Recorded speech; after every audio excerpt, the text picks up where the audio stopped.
In this video here, I'm going to narrate some of these early assessments and kind of just give it's an analysis of what I see here. And so this is the very first one from exercise one. So we see a very clean, which we have everything, the elements of the map. Also, for the most part, what I like about this scale is we don't have any like 92 or 193. And so the scale has been resized so that we have nice round whole numbers. Maybe would probably prefer, maybe, even better to have like 0, 50, 150, 350.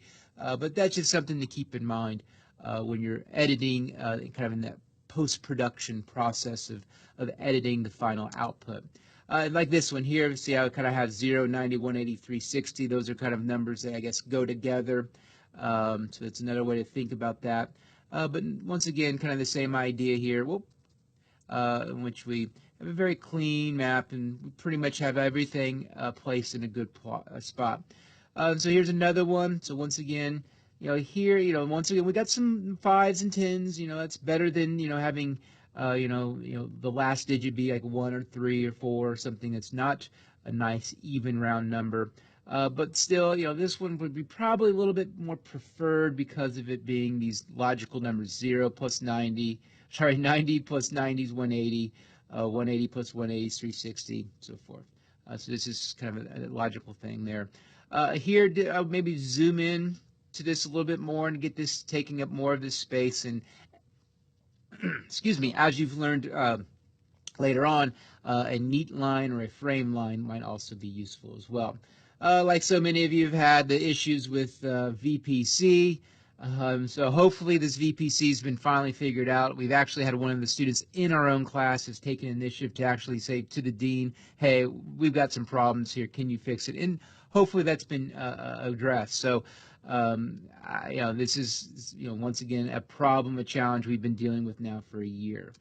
All right, let's look at exercise 2. And so this one here is the one we looked at the different ways to show population density, whether it be at the much smaller, the census block group level, or at the county level. And so obviously we're going to get more of a detailed, fine-grained view when we look at the block groups, but it's still useful to have the county level. So once again, we have the same thing I mentioned before, maybe having a scale. Of course, not always is it, super important. It's not like I'm going to take this scale and actually use it. But, we do want to include it, and every map should try to have or address the issue or the notion of scale. And so making maybe more round numbers, making that a little bit bigger. Here, this is something you'll see later on, maybe cleaning this up and using different numbers, having all these, out to the side instead of having these stacked and these out. You'll also learn how to edit these different things and kind of trying to clean up the legend. So these are things that as you go through this course, hopefully we'll address and we'll learn upon. Another one, kind of same idea. Here you can see, we use slightly different classification. Here we only have 5 classes, where here we're using 1, 2, 3, 4, 5, 8 classes. And so that's once again where you're going to see variation. Also, this would be unnecessary. You wouldn't want to include this in this particular one since it's just strictly looking at block groups. So this particular county map you'd want to remove that. I do like the neat line around the legend. As you'll learn, it might be useful to also have a neat line around the map area, what we call a map frame. Good here as far as the scale. I like those numbers there. Very clean, consistent font. Maybe want to zoom in and have this take up more of the space here. And that north arrow does kind of dominate a little bit too much of the map. Here, another one where the domination of the north arrow, maybe we want to make that smaller. Here we only see 4 different groupings. Usually 5 is kind of like the nice number, 5 and 6, 7, somewhere in there. But whatever. So here, this scale is, a cool scale, but kind of, draws my eye to it. So, if scale was really, really important for a particular map, you maybe want it standing out. But in this case, it kind of dominates. I'd also want to make this bigger and having this title maybe one full sentence. And definitely centering. Those are all things that we're learning as we go throughout the semester, especially as we get closer to the end here. We start talking about kind of the production of a map and those final edits and making it look nice and all of that. Here, very clean. I like how they've went through and they actually, just like this student did here, cleaned up the legend using nice, simpler numbers instead of all those decimal points and all of that, which we also see here. So we see different colors, and so colors can be helpful. Sometimes you're using density, maybe grayscale, or using a color, different hues within the same color value. Sorry, the color family, and so that might be a suggestion to do here. Other things, I guess technically it is missing the north arrow, it's missing the scale, but we know where Indiana is. It's not super duper important in this case. Other things is that maybe having all these different colored text boxes can be a little bit too much. And so we also have lines that are the same thickness. Typically, we like our outermost line to be thicker, and then the innermost lines, the ones that are inside, be a little bit thinner.